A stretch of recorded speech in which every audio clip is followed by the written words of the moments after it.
Okay, with Frank Lampard being named Chelsea's new manager this week, I thought it'd be interesting to look back at his career in both playing terms and his managerial career, how brief it has been at Derby County, but still it's interesting to look at his win percentage, how many games he's coached, and all that hoo-ha. But his playing career is very, very interesting.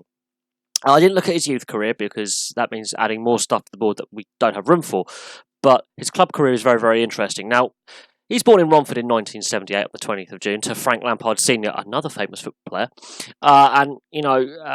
Like father, like son. He's destined to follow in his father's footsteps and exceed his father as a player. He starts off with West Ham. And, of course, the coach at the time is one Harry Redknapp, who is Frank Lampard's uncle. And he starts at West Ham in 1995 as a professional, fully fledged first-team professional, until 2001. Now, in that first season, he does go to Swansea on a brief loan spell. So, while he's a West Ham player, he does spend a little time in South Wales. Now, between 95 and 2001, in 148 games for the club, he does score 24 goals. He also earns his first call-up to the England senior side whilst he is still a West Ham player. That's something that hasn't happened to a lot of West Ham players in recent times, is being called up to the England side. West Ham have been up and down and have been relegated from the Premier League a couple of times, been in relegation battles a few times. West Ham, solid Premier League club, but have had some tricky spells in the last 20-odd years. But 24 goals out from 148 games for a young midfielder in that period of time is not bad going, because there were some pretty prolific strikers in the Premier League at this point who could bang in 30, 40 goals. To get 24 goals in the entire time from midfield as a young midfielder, when you've got some really explosive wingers and centre forwards banging in goals, it's pretty good. It's pretty good. His loan spell at Swansea, he only gets the one goal in 9 games, but he's showing that from midfield he can add extra scoring to his game. He can not only be a solid creative midfielder and play a very midfield role, box to box, defensive, attacking. As a young player, he's very versatile as a midfielder, and because of his versatility in midfield, he earns a move to Chelsea in 2001. So he goes from East London to West London. So he crosses the boroughs of London and ends up in Chelsea. And then this is pre-Abramovich, where he signs for Chelsea. So this is how important Frank Lampard is to the whole, Chelsea project over the last 2 decades. So he comes in there before Abramovich owns the club in 2001. He's there until 2014, and this is where almost all of his silverware comes from as a player. Almost all of his success is with the Abramovich era of Chelsea. But he signs 2001. He plays 429 games for the club, but his goal-scoring record is what's remarkable, 147 goals. He scores a lot of goals from midfield. You cannot deny his midfield scoring attributes. He's, I think, the highest-scoring midfielder in Premier League history, which is something that you can't take away from him. He really adds a lot of goal scoring depth to the Chelsea side, and he plays on a Chelsea side that wins a lot of silverware in this period. A lot of silverware, and we'll look at the silverware he has won later on. But this Chelsea side was possibly one of the most consistent sides in the Premier League in this period. Chelsea, one of the most consistent sides, regularly in the European places. They go from a mid-table side with an uncertain financial future to a powerhouse club overnight. And even now, they are still winning silverware as a club. And we'll look at the Abramovich era of Chelsea and the trophies they've won in another video. At the end of 2014, he decides time is right to move on. And he signs a one-season contract, a short-term contract with Manchester City for a season. He plays 32 games that season, so bear in mind his legs are starting to feel the mileage that he's put on at this point. He still scores 6 goals in 32 games, so while he's getting older and his goal scoring may have tailed off and his energy levels may be a bit lower, he's still a very crucial player because he played in 32 of Man City's games that season. That is still a lot of mileage to put on the clock. And while he didn't win any trophies with Man City, he was still crucial to filling a midfield gap for that season. Then he moves on to New York City, which is part of the Man City kind of linkage of clubs in the MLS, where a lot of great players have ended up winding down their careers. He plays for a season there in the MLS. He plays 29 games but scores 15 goals, which shows that the game in America is a bit more open. Defending isn't as solid. And players like Frank Lampard, who are older, can still put in a lot of goals and have like a sort of swan song to their careers. And people criticise players for going over to the MLS saying, oh, they've had it now. And while, yeah, the MLS is not as high a quality, it's still entertaining to watch. I find it entertaining to watch. Defensively, teams aren't as solid. The game is more open. The pace of the game may be less, but the game is more open. Skilled players get a lot more time on the ball, so you can really see them showcase their skills.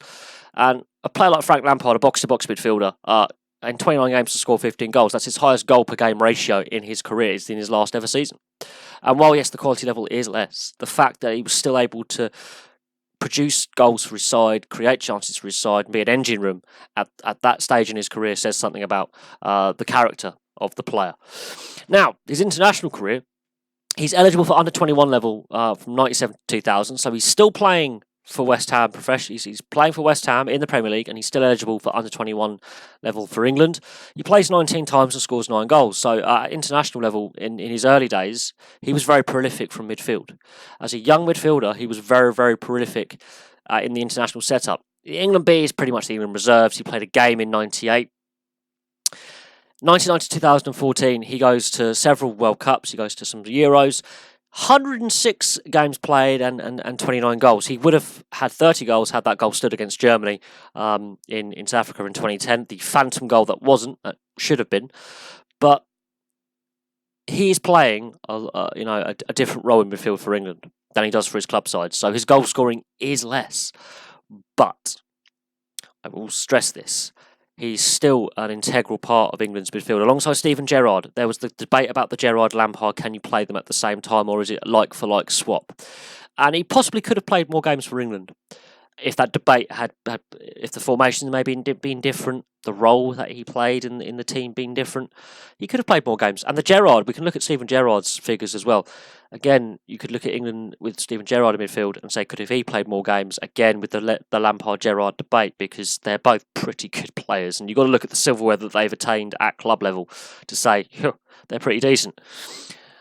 He retires in 2014 after the shambolic World Cup in Brazil for England. It was a really poor World Cup for England in 2014, going out the group stage. His last game is against Costa Rica, and he bows out with a whimper, which is a shame for a player of his talents, that he didn't win anything at international level.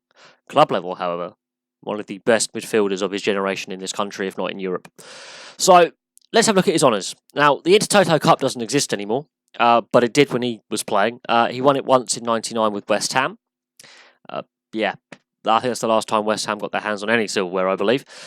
But let's have a look at some of his other titles. So these are all with Chelsea. The Premier League, he won it 3 times with Chelsea as a player. 2004, 2005 season. 2005, 2006, they repeated. They did a back-to-back. And 2009, 2010. The FA Cup, he won it 4 times as a player. 2006, 2007, 2008, 2000 season, 2008, 2009 season, 2009, 2010 season, and 2011, 2012 season.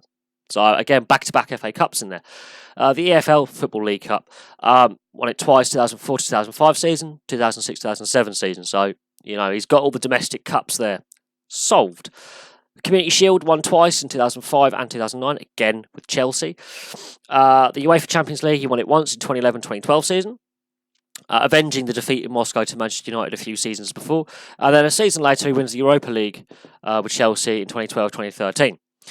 His club career is glittering with silverware. Most of that silverware, all but one trophy, have come with the Abramovich era at Chelsea. And this is something that people don't realise is how good Chelsea have been as a football club since Roman Abramovich took over. They may not be the most popular club in this country, but the amount of silverware they have churned out is just phenomenal. And while Frank Lampard has since, retired from the game, Chelsea under Abramovich have won yet more silverware.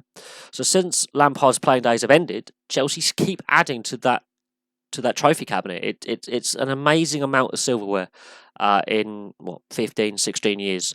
It keeps coming regularly. By the season, more trophies are added. And if they don't win a trophy, it's considered a failure of a season. And even with a trophy, managers can still get sacked.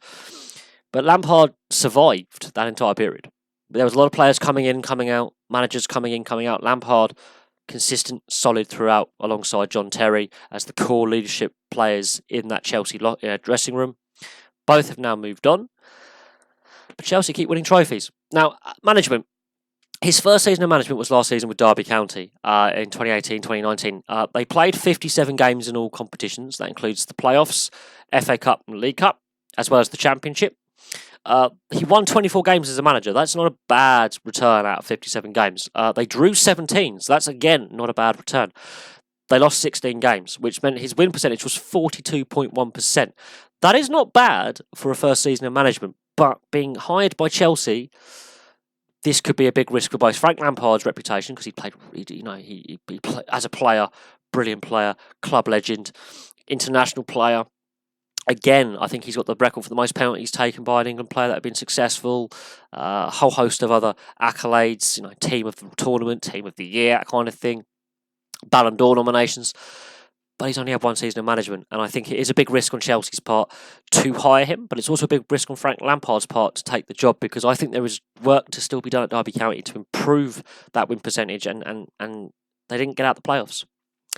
I think in a perfect world, that win percentage would be higher, and Derby County would have been crowned playoff champions and gone into the Premier League that way.